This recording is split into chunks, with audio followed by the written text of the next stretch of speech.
You're listening to the Around the Lens podcast, the home of high-quality, roundtable, visual journalism discussion about the news, topics, and gear related to our career field. Now, here's the host of our show, David J. Murphy.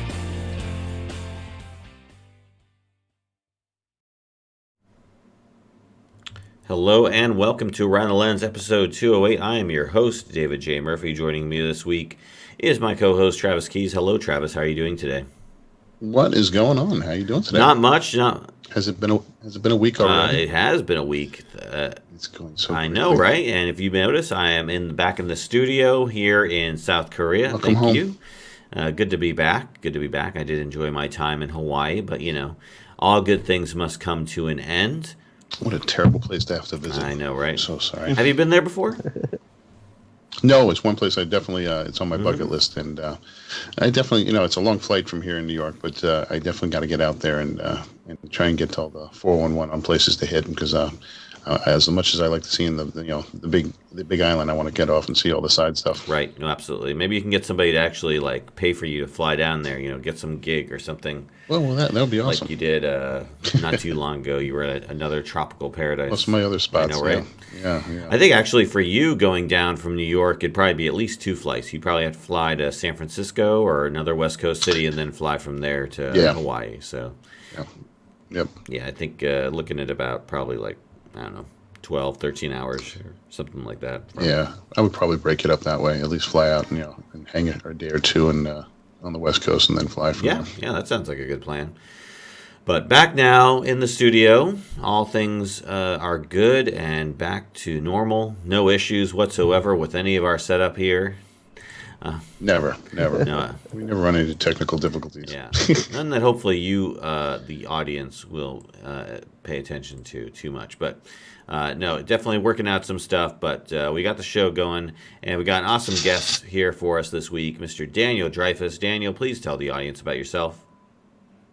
Hi. Well, thanks for having me on. I'm a California freelance photojournalist. I'm based in Santa Barbara. I have local clients, then I shoot for the New York Times, AP, Reuters. I also last year I did a lot of work for the United Nations Refugee Agency. They sent me to a lot of Central America and a little bit of South America last year, and hopefully to continue that this year as well. Went to Brooks Institute of Photography, graduated in commercial advertising, didn't really want to be in the studio too much. So just sort of landed in photojournalism and was a staff photographer at a newspaper for 4.5 years, and now just enjoying the freelance lifestyle. So yeah, born and raised in San Diego. Nice. And now I live in Santa Barbara, so yeah. Yeah, I love California. It's a great place. Would love to be in San Diego. That's probably I spent 3 months there. It was one of the best times of my life. Just such a nice, beautiful, clean city. So definitely enjoy that. Yeah. And you actually stumbled upon us. You approached me to be on the show, so thank you for that. Appreciate it. How did you discover us, just out of curiosity? Just other photojournalists. I think Jamie Rose was on a while back, and then a couple other people I run into just shooting random stuff. You guys have had on, and I thought, hey, why not? It's really interesting. It's always an interesting show, and I got some stories to share. Yeah, it's fun to watch, and yeah, so I thought, why not? Why not wake up super early in the morning? That's right. That's right. We do more podcasts before most people do all day. We something like that. Get your day done, get your podcasting done in the morning, and then you're done for the day. Get it out of the way. Right. Got the rest of the day to mess around with. Do some freelancing work or something like that. Take a picture or two. Whatever. How is the freelancing world over there in California, by the way? So Santa Barbara, it's been. So I lived in Santa Maria, which is about an hour and a half north of Santa Barbara, and I was a staff photographer for the Central Coast newspapers for 4.5 years. And as they sort of downsized, I was laid off and moved to Santa Barbara with now my fiance. But And yeah, it's taken me. I sort of had a connection with AP because it was an AP paper, so I knew all the editors, so I sort of got in that way, um, and just sort of hustled. Um, Santa Barbara is interesting. There's only a handful of photographers and photojournalists that can shoot, and so whenever there's stuff to be shot, you know, there's always one of us. But for the most part, I mean, for me, I feel like it's taken a little bit of while as any moving to any city.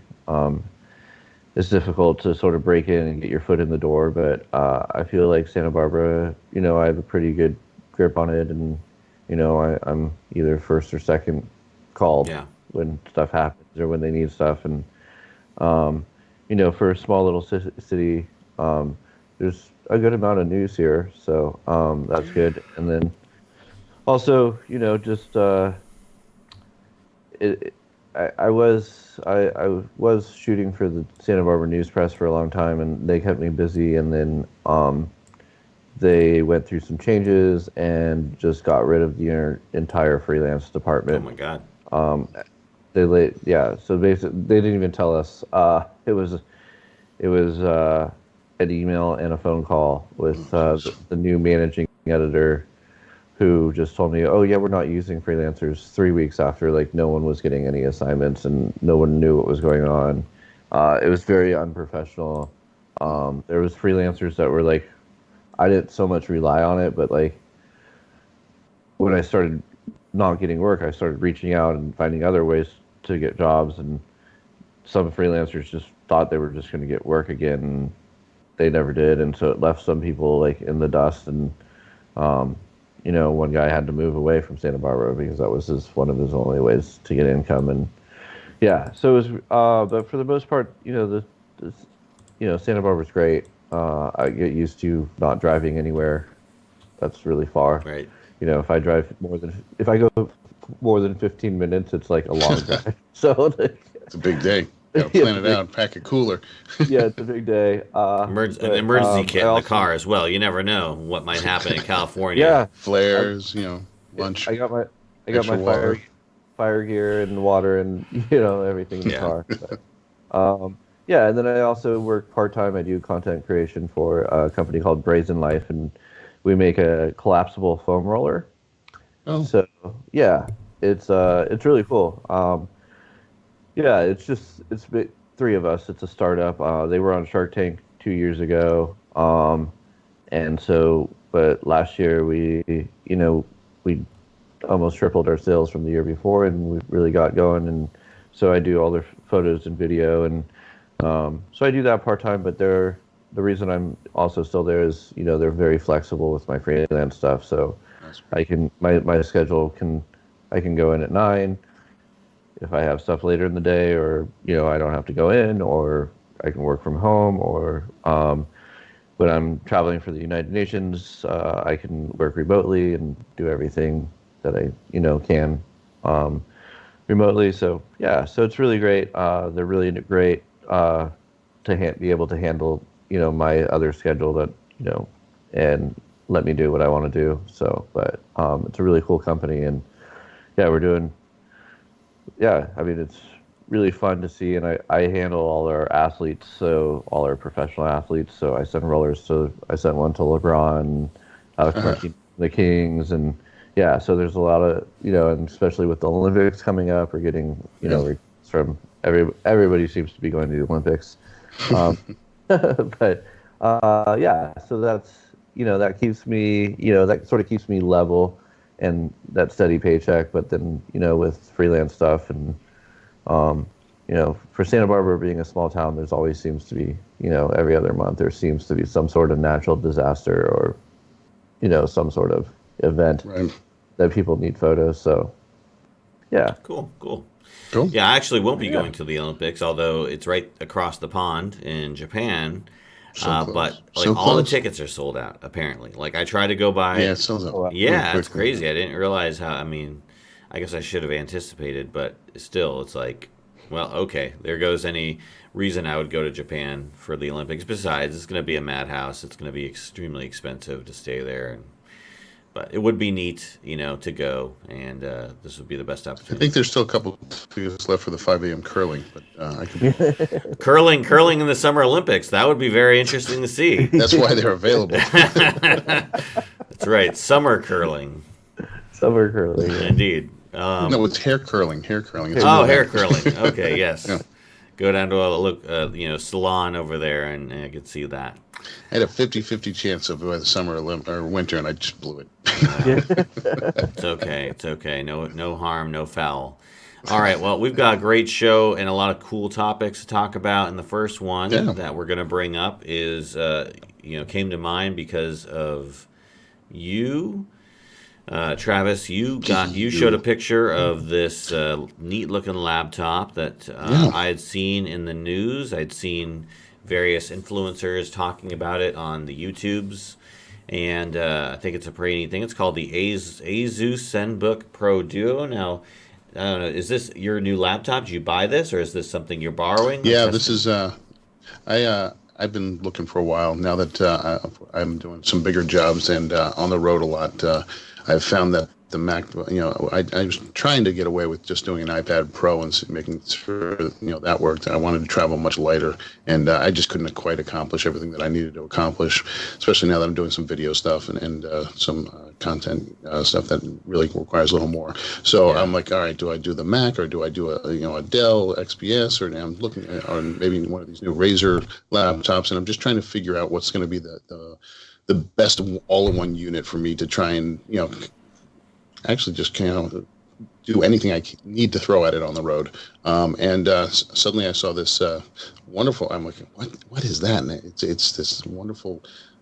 It opens up and there's a screen on top and there's a half screen on the bottom with a keyboard. Incredible. So I checked it out, and you think a lot of times first generation of these kind of things are very gimmicky. They look like they're going to work great, and but just there's always pitfalls. So I started, talking to a bunch of influencer friends, and like, no, we actually like this one, and so I dove deeper into it and kind of looked at it, and sure enough, every person I spoke to said, no, this is the future, and this one's they got it right. There's all better, and that's on anything. Nothing's perfect. So I bought it, and what is amazing is, well, this is it right here. Ooh. And if you open it up, you can see. This is the main screen, and this is the secondary screen. This is a matte finish, and this is a glossy finish because the sun is going to hit this more often. But both of these are touchscreen, and so if I turn the sucker on, what's going to happen is it'll boot up. It has the wonderful facial recognition, and I can use pen on either one of these. So if I'm on the road and I basically have my Adobe Premiere up here, I can put the timeline down here. Let me just log us in. Now, does it see? Wonderful. Does the computer recognize the lower screen is sort of like if you were to have like two monitors, like it just recognizes? It literally is a second monitor? screen. Yeah. Okay. It's a second screen. So let's put myself in here. How big is the screen? The top screen. So this is a 4K OLED screen. And if you see here, suddenly it just extends down to here.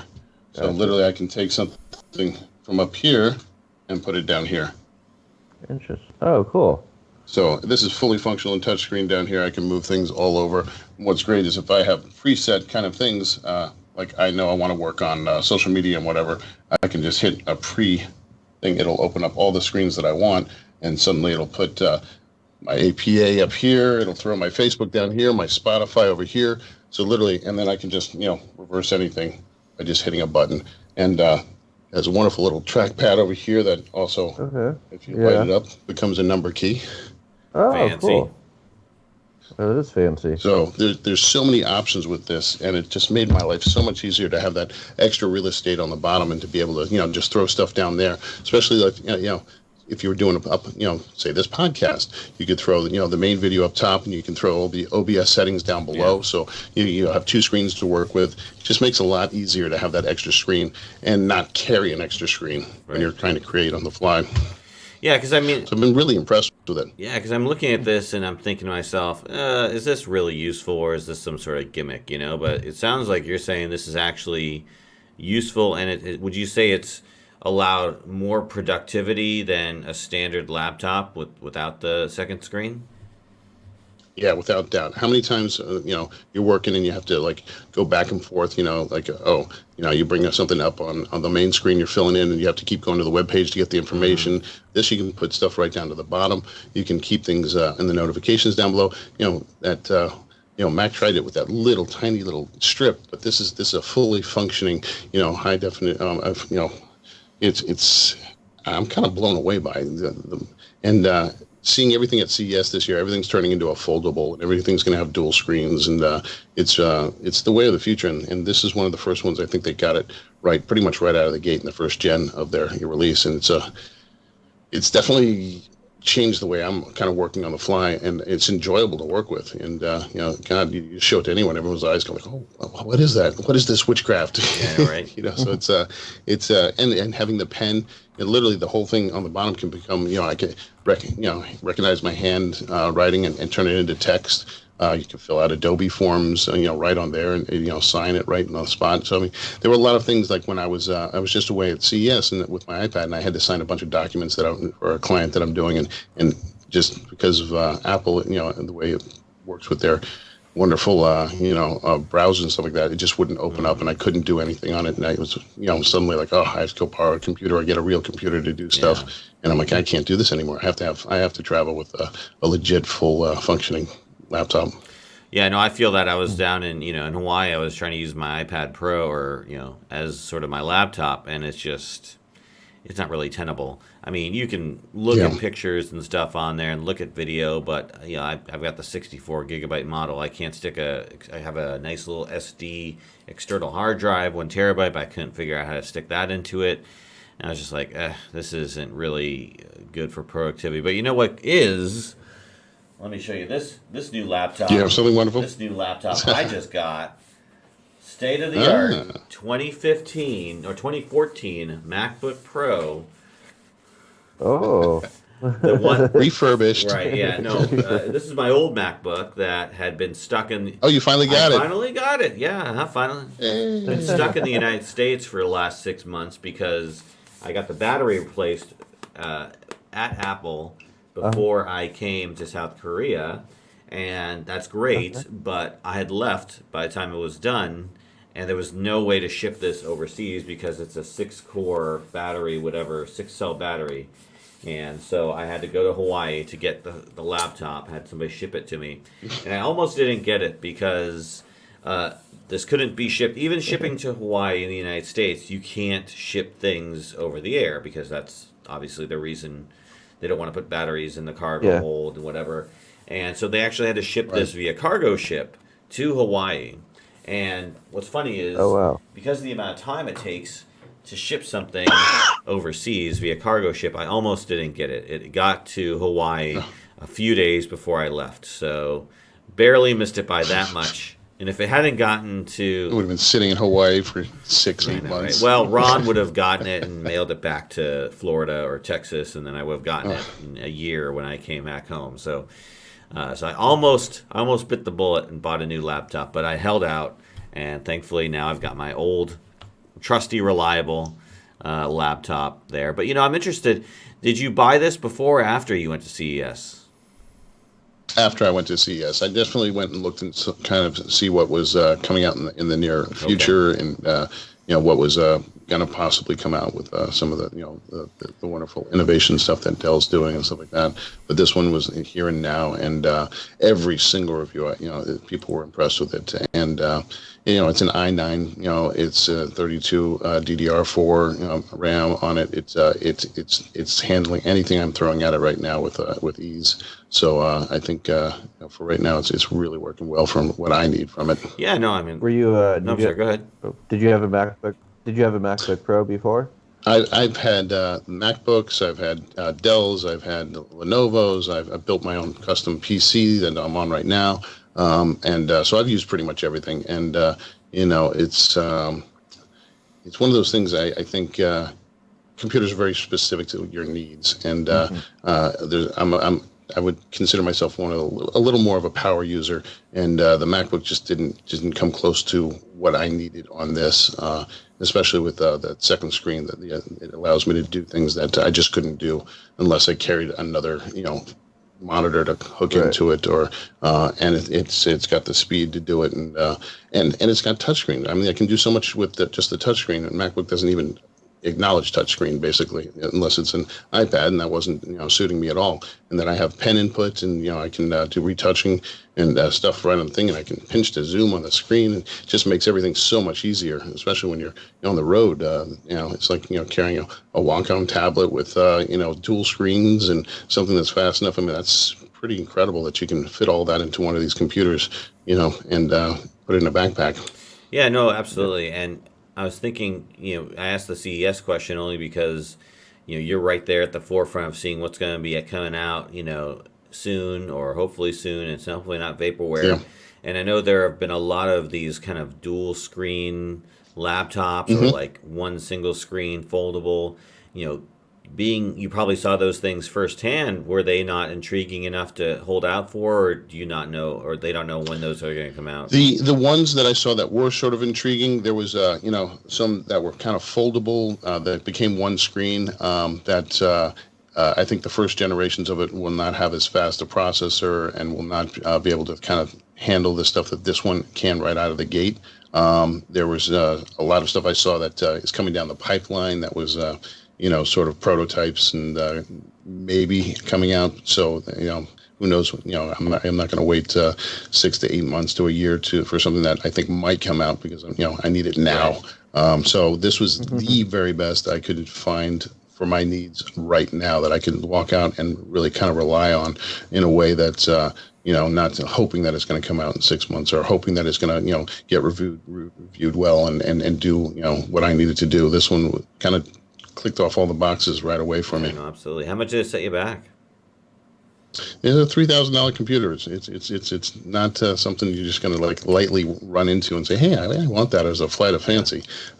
So I mean, you're kind of investing on this, and this is going to be a serious tool for me. And definitely one of the projects I'm working on, I needed it, and I'm going to be traveling, so I have to work on this project when I'm away, and this is going to allow me to do that. Have you already done some video or photo editing with it? Yeah, one of the very first things I did was kind of throw a test video at it, and see how quickly it encoded and rendered and did all these wonderful things, and it just made my life really easy. And these laptops tend to have super loud fans and run hot, and this one kind of is cool the way it's when you open it up, it's pitched right here. It has this wonderful little kind of hinge on it, so it lifts it off the table and gets airflow to it, and the fan is not that loud. It's in kind of my friend got the Razer Studio, and you turn that thing on, it sounds like a jet engine's firing up and flying. But this one, you can almost barely notice it, and you can adjust the fan on the fly and stuff like that. So it's a pretty cool design on their part to make it this way. Absolutely. Dan, what do you use for your work as a freelancer, and would you ever consider a computer like this? Yeah, I actually just learned about that the other day, but I just bought myself a new 16-inch MacBook Pro. I had a buyer's remorse now. I understand. It's cool. No. No.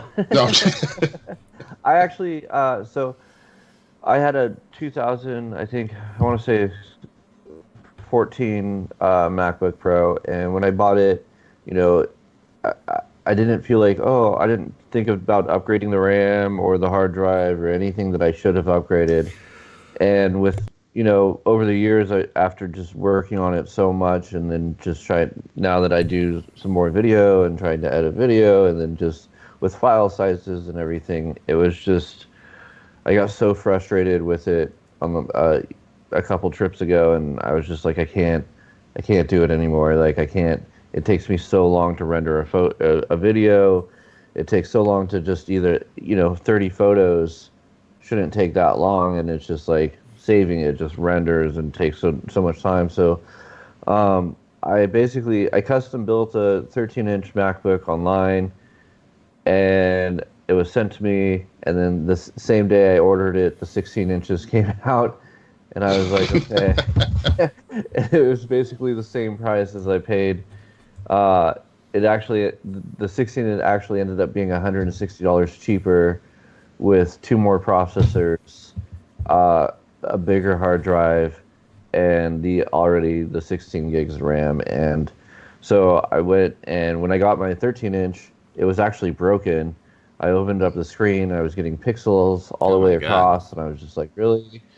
So I took it down to the Apple Store, and yeah, so I ended up with, but I actually really, I mean, for what, heavy lifting, editing photos pretty fast, and now that I can, Final Cut works like that, and I can render videos really fast, I actually really enjoy it, like you said, it is an investment, and I do have an extra screen upstairs when I work in my home office.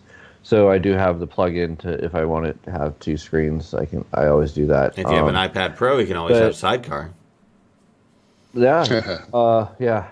There's your touchscreen, Matt. It's just, but as you said before, like traveling and trying to travel light. When I travel overseas, I travel with a backpack that holds my gear, my computer, and my clothes, and that's it. And it's carry-on, and because I don't want to be lugging around shit, and I try to be inconspicuous, especially going to countries where it's not always safe. So when camera gear isn't shown in a camera in a camera bag, like it's much easier. I feel safer. So I was a little hesitant about the 16-inch screen versus the 13-inch, but it's a pound difference. And to be honest with you, I've gotten so used to the bigger screen now. It's nice to have that real estate when you're on the road. The 13-inch is just great, kind of because it's so portable, but it's hard to edit on. It's not friendly. That 16-inch makes a huge difference. And one of the things why I went this route instead of Apple is, unless you max out that Apple, you'll never change a thing in that. Everything's soldered or glued down to that board. So I can drop in a new ME.2 SSD into this easily. I just open up the back and pop out the other one and pop in another one. I want to go from 1 terabyte to 2 terabyte. It's that easy. I can change things in this that they're kind of future proof, and also it's got a much better graphics card than this for me. It's got the GeForce Radeon RTX, and it's just in terms of, like, if you wanted to game, you could game on this thing if you wanted to. Where Mac you just can't do that kind of stuff. Yeah, and that was my biggest thing too with my old computer. Like, I feel like it's fine if I put in another 8 gigs of RAM, like it probably would run 3 times as faster, but on a little bit bigger hard drive. But yeah, you can't, and it's a shame. I have to buy a whole new other computer, which it's a waste. I mean, it really is. Like, why can't I just put in more RAM and have a faster computer that will last me another 3 or 4 years? Because they want you to buy the next one. They don't want to buy. Yeah, exactly. So. What was your previous computer? Mine was a 2014 MacBook Pro. Okay. 13-inch. Okay. Yeah. So, and at the time I was a staff photographer at a newspaper, so they also provided me a PC.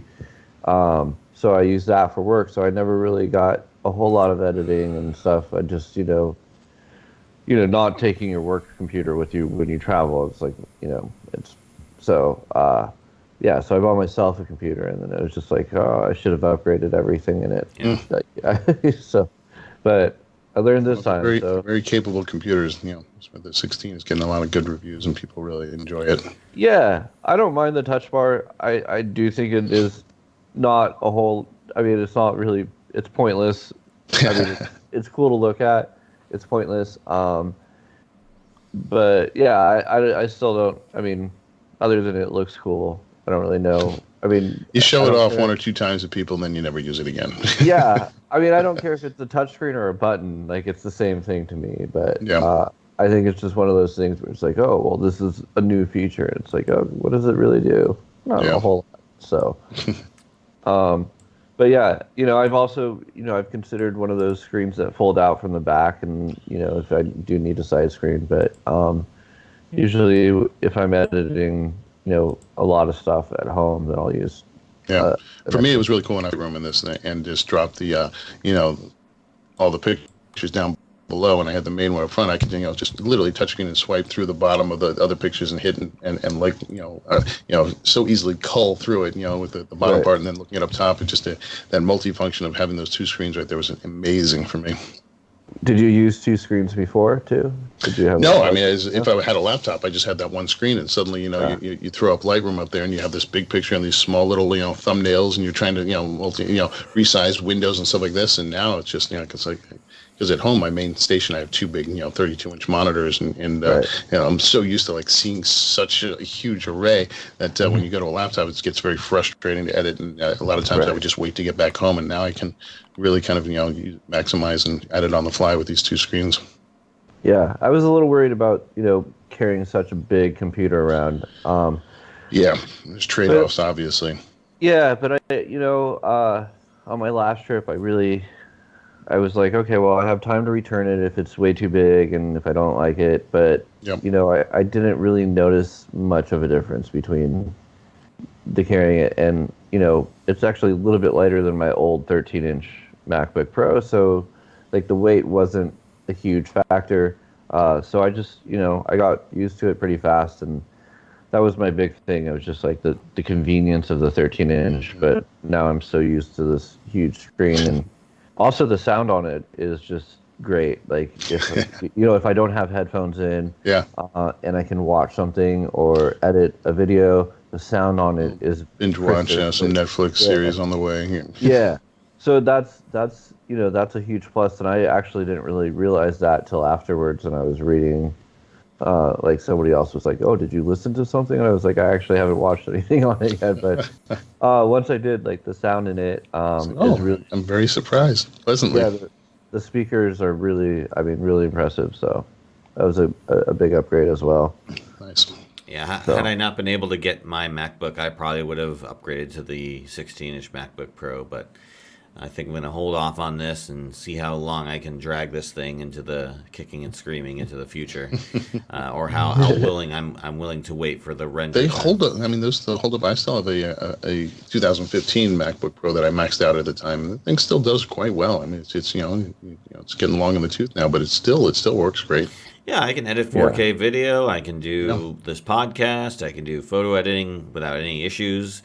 Again, where it really starts is it will hiccup and skip during video editing when trying to scrub the timeline, or the worst is, of course, rendering. That takes a lot longer. Adding some effects and stuff like that and overlays, it can take some time too. Yeah, no, absolutely. It was crazy because I did play with the 2019 MacBook Pro when I did not have this one and I needed a computer, and it was just crazy because I'd be like, okay, let me render this timeline, and I'm planning to go get like a cup of coffee and maybe a sandwich or something. It's done before I'm like, even standing up. So I know with the new 2016 it's even better, and maybe we'll see. Or 2019, the late 2019 one. Going back in time here. But I'll hold up. You're on the you're on the 2014, so 2016 would be in advance for you. So you might be talking about it. Yeah. All right. Well, let's go and move on to our next topic this week. We're talking about, how the this is the two stories actually I want to bring up here. Yeah. One deals with Congress and sort of some measures that they've taken during the impeachment hearing process that journalists are calling as a sort of restrictions and censorship and whatever you want to say about that. And then the other story is about literal censorship within the National Archives, essentially that the folks who want to you do the story about women in the this is sort of like women's rights movement story, or I should say exhibit that they have at one of the museums at the National Archives, is essentially blurring out portions of the photograph. Of course, the president's name, or certain parts of the women's anatomy. And so let me throw you guys. Let's start with the Senate story here. Do you think that they're changing the rules to make it more restrictive because perhaps political reasons? I don't know the historical context or any sort of from the Bill Clinton era Trump or Bill Clinton era impeachment, but what are your thoughts on this? Well, I definitely, when I saw both these articles, I think they should be attacked together because they're very what is happening is it's kind of very scary, actually. These are two topics that definitely live in the same realm, where you have one where the women's movement, that luckily the archives has already come out and kind of said sorry and mea culpa, and Right. we're gonna, we don't want to do this. But if it wasn't for the press, kind of bring it to the attention and stuff like that, would have been changed.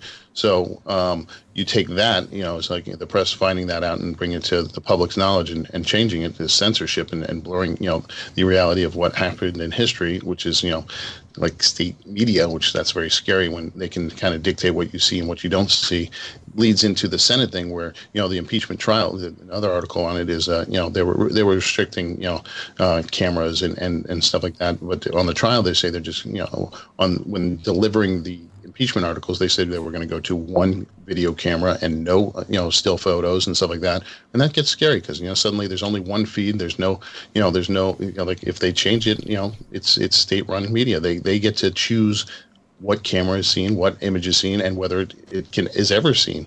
So this is really kind of very scary, and you can tell in this administration how they're kind of controlling the data and what they Fox News is like sort of state media, and so this is a very scary time when they can kind of say who and what gets seen. And for me, this is a very important thing. And you covering all this stuff, I really want to hear what you have to say, because this is in your wheelwell right here. Mm-hmm.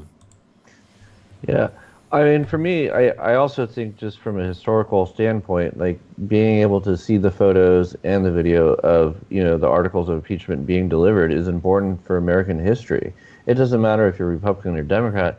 This is the freedom of press, and like this should be archived. This should be accurately displayed and recorded. And people limiting that, and whoever's behind it and everything, it is an attack on American liberty and history, because Trump, he obviously doesn't want this to be part of history, and him, forcing these rules and not being able to photograph something that is a historical event, is an attack on the American people, really. Controlling the flow of information. Absolutely, and then the archive thing is just ridiculous. They should have knew they were going to get called out right away. That's to see, the picture is known as a known picture. It was widely circulated. People knew what it was. So anyone walking through the exhibit could have looked at the photo and been like, why has this been doctored? And the fact is, there's so many pictures out there now that are doctored, and people seem to think that everything can be done in post when, and just being able to alter images. Lori from Shark Tank just came out the other day and said, hey, I've never endorsed these products. They're photoshopping my body into endorsements. And she's not the only one that it's happened to, but it comes down to, the National Archives shouldn't be doctoring any images at all. And for, as a viewer of the American people to really see this stuff happening before our eyes, we should all be worried, and we should all be scared, regardless if you're, what side of the coin you're on. And the scariest thing is usually the protections and who out this is the very things they're trying to limit. It's this media is the ones that usually find this and discover it and out it, and that's exactly who they're limiting by doing this. Yeah. So it's a very conscious thing. Yeah, and they're the first ones to jump all over someone for the Second Amendment, but they always forget about the First Amendment. So, yeah, it does seem like a very short-sighted decision with the censoring of the photograph. And reading the story, it's obviously the archives are an independent agency, and the person who made the decision was a Trump appointee, or a Obama appointee.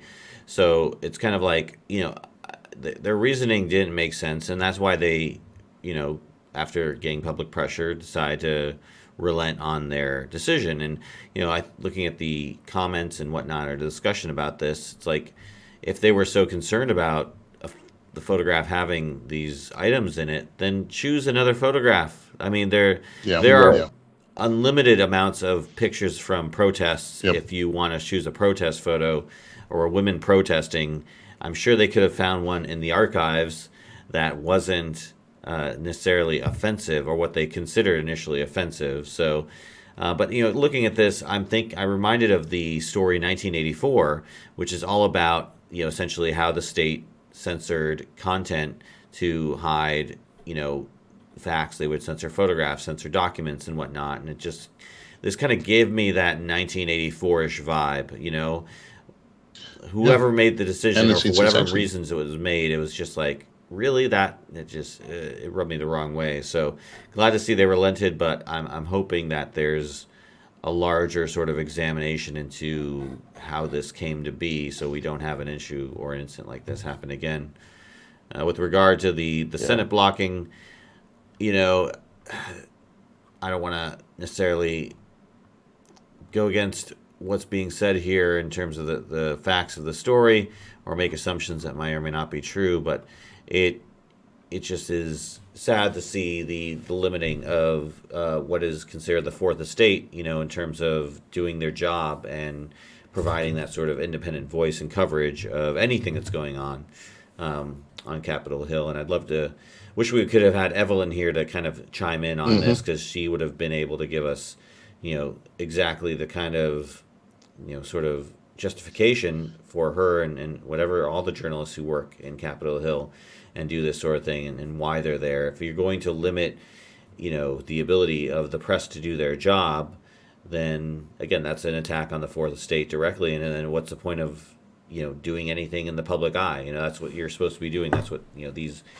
are public figures who, their activities should be documented in the public eye as much as possible. So. Yeah, and then yesterday, even further, the New York Times came out with another article that the C-SPAN cameras are going to be limited, and that the Senate will control the cameras during the impeachment hearing and not put all of it up. So that in itself is again scary. The control what we're seeing, in the impeachment trials by deciding when and what they're going to show. That's terrifying. It is terrifying, but it's also, I also feel like there's got to be some law that that says they have to show the whole thing. The freedom of information, especially in public trials and stuff like that. There's. Yeah, and for them to be doing this behind closed doors is, what's really going on? Like what? Yeah. I mean, that seems ridiculous that we can't physically watch what's going on in our own Senate, where this is a big deal. I mean, if and for everybody on both sides of the coin, whether you support him or you don't support him, should be able to watch this and get and form their own new. No matter what the outcome, it needs to be seen by the American public to form their own decision, and it's crazy when they limit that. Yeah, that's for sure. I also agree. I mean, there should have been at least a pool photographer or two pool photographers that were able to shoot the articles of impeachment being delivered. Yeah. I mean, I get it. It's probably a small room or whatever it may be, but it wasn't limited last time. It wasn't limited last time. It wasn't limited like this at all. Yeah. So, if there's really, and they're putting extra security measures, you have to jump through more hoops and things, and now they're limiting you one pen, one this, and then you have to go through extra clearances. I'm like, they're making it tougher and tougher and tougher, and and this is a very clear decision to do this. Well, they also, they've revoked several people over the last, years. They've tried to revoke people's press passes and make it, exactly. I mean, it is really scary to see, and as a photojournalist, it's just I don't have. There hasn't been a daily press briefing since the new person took over. Right. Yeah. Exactly. And it's just the American public has a right to know what's going on, regardless of what side you're on, and and the only way to do that is allow the press be in there, because obviously, Senate and when you control it this much, you're no longer democracy. And that's what's scary is they're killing the democracy by killing off the freedom of information and the flow of information. Yeah, sure. Well, we'll see if they relent on this at all, but I don't know. The actual trial, I believe, starts tomorrow, right? Okay. Yep, Tuesday. So we'll see how this pans out. I mean, I can understand putting certain witnesses, if they're going to do witnesses, behind the security area, the skiff, like they did that for certain aspects, certain witnesses during the House impeachment trial or whatever hearings. I can see that, but any other aspects of the process, again, for the pure historical nature of it, should be completely uncensored and shown in its full entirety. But we'll see. We'll see what happens. We'll see how this all. Stay tuned, as they say. All right. Well, let's move on to our last topic this evening. As we get closer to the evening, I want to make sure I brought this up. I wish Ron was here, because Ron was the one who brought this story up to me, and he's the one who verified the actual what they're planning to pay for this job. But essentially, what it is the Honolulu Star advertiser in Honolulu, Hawaii, is looking for a multimedia journalist. So if you're interested in making $15 an hour, you can head down to Hawaii. You could fly yourself over there, and you can work for the Honolulu Star. Is that how much they're paying? Really? Yeah. So this is what Ron tells me. Now, if you look at the website, you can't. All it says is about changing locations, are you? Huh? Right. So yeah. So obviously, if you look at kind of the the news about minimum wage, $15 an hour is what the fast food workers, what the sort of low wage, minimum wage earner workers are fighting for. Fight for 15, right? That's the big thing. So if you now have a job here as a multimedia journalist, and they're not looking for someone brand new. If you read the actual description, they're looking for somebody with experience. And they're not looking for somebody like straight out of college, so to speak. They're looking for somebody who has knowledge and experience. And they say, here, this is not an entry level position. Yet, if they're going to pay what I think is pretty much the equivalent of minimum wage, or going to be the equivalent of minimum wage in most states and in most jobs soon, that kind of brings up some interesting ideas about what the value of a multimedia journalist or visual journalist is in our society, by companies that hire and operate and control and create news. So what do you guys think about this? I mean, if they're offering $15 an hour for this not entry-level job that requires a bachelor's degree and whatnot, what do you think about this? I mean, is this a sort of a sad state of our industry, or is this just sort of the times? I mean, I honestly don't know how anyone could live in Hawaii at $15 an hour. So, I think it's going to be a really tough sell unless somebody there, has some experience and have, relatives that they can live with for a while. I mean, $15 an hour is really, really low for what they were asking. I saw the job post too. I didn't apply, but yeah, $15 an hour to live in Hawaii. I mean, that's really expensive. I mean, that's really, Hawaii's not a cheap place. If you want to go somewhere, if you're not vacationing there and you live there, it's expensive just to live there. And $15 an hour doesn't get you much.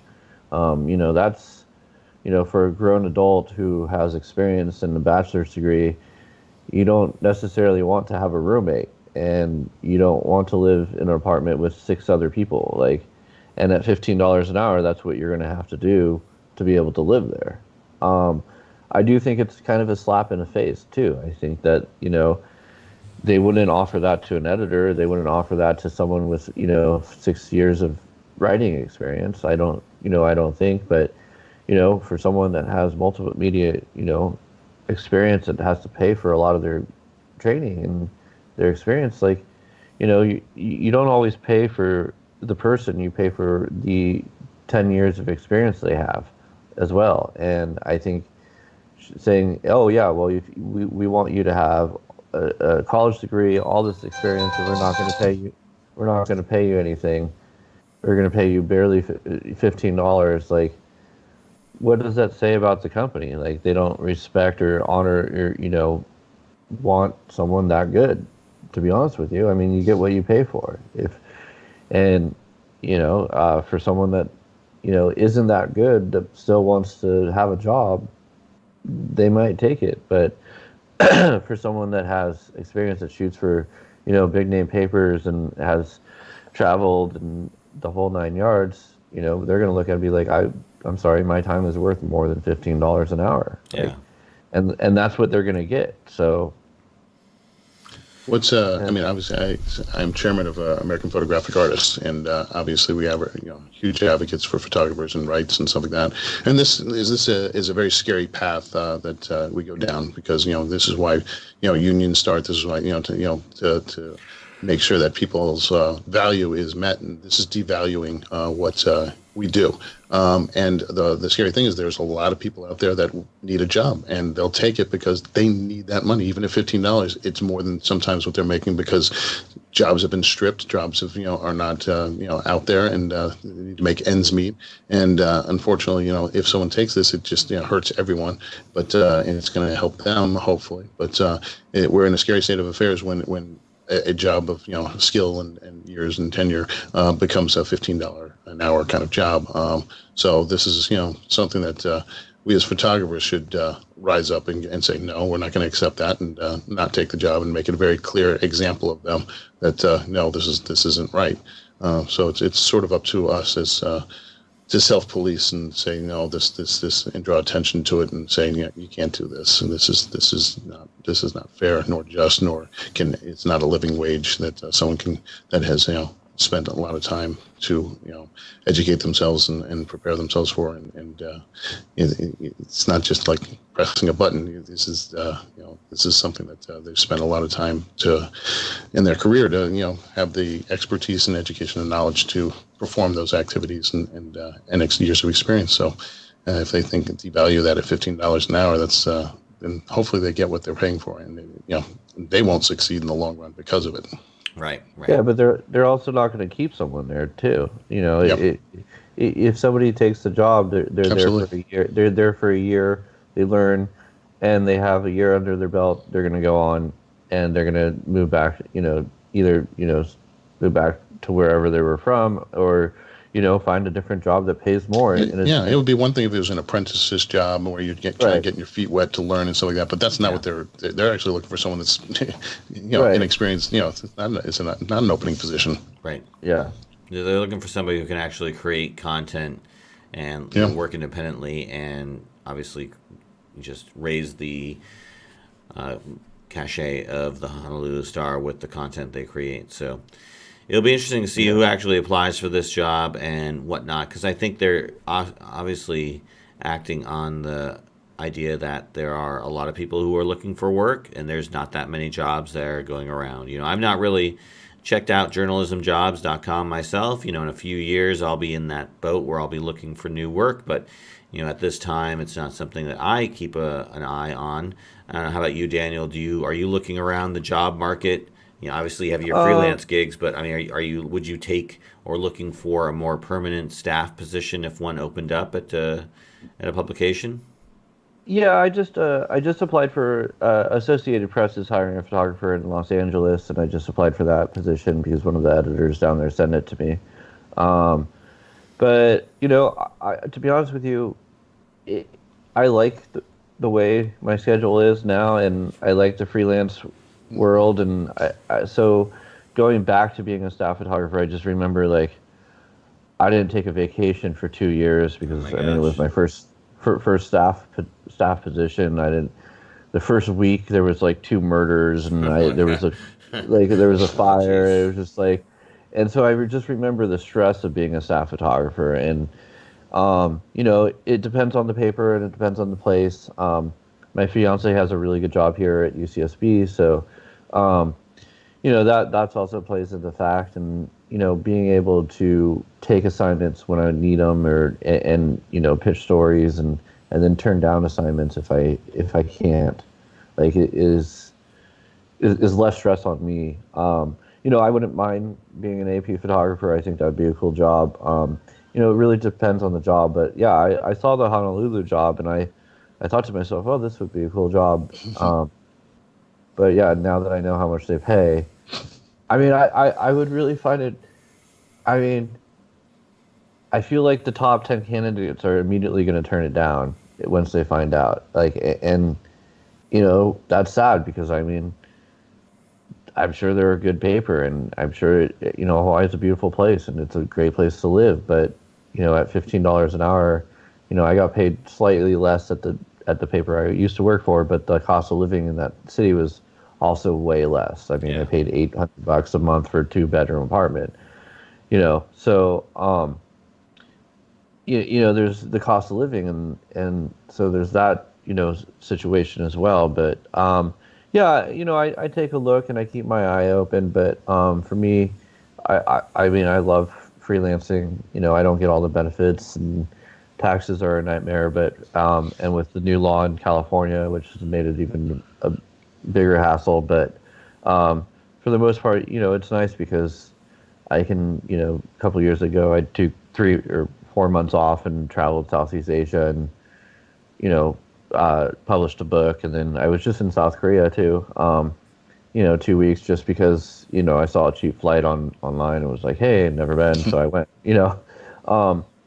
so yeah, so freelancing for me, I mean, I really enjoy, Santa Barbara's a tough place, but, I've gotten my foot in the door and, I get assignments and it's fun. So, being part of the team and a staff would be great. Again, I think I kind of miss those aspects where I work directly with reporters and work on stories together and stuff like that. Would be great. But yeah, so I keep my eye open. But for the most part, freelancing, I for me right now is really solid. So Right. Yeah.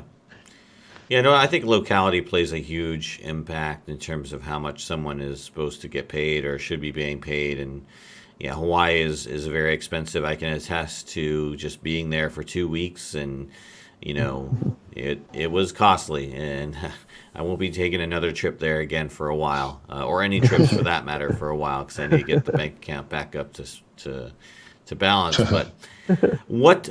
I think you should apply for the job, and then when they say, okay, well, we want you aboard, and they be like, okay, well, now the salary is negotiable, so here's what I want.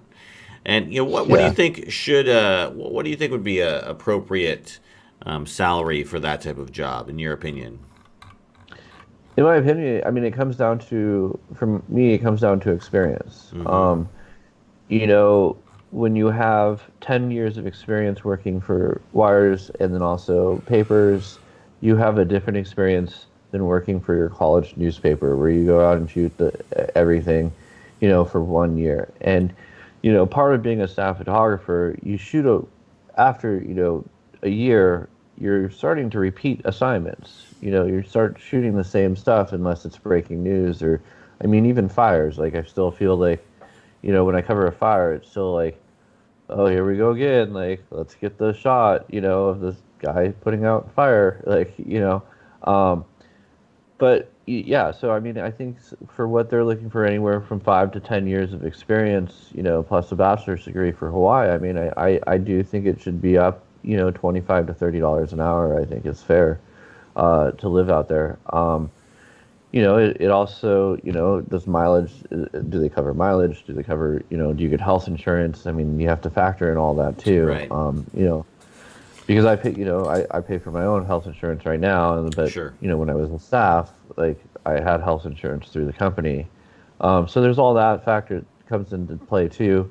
I just think, someone with experience walks into that newsroom, knows what to do, knows how to handle stuff, learns their system of uploading photos or whatever it may be, but they don't need to be coached in their handheld from start to finish, and it's different when you're looking for an entry level photojournalism position and you go, to a little town and shoot for a little paper and you're making $14 an hour. You're getting that experience and they're teaching you stuff.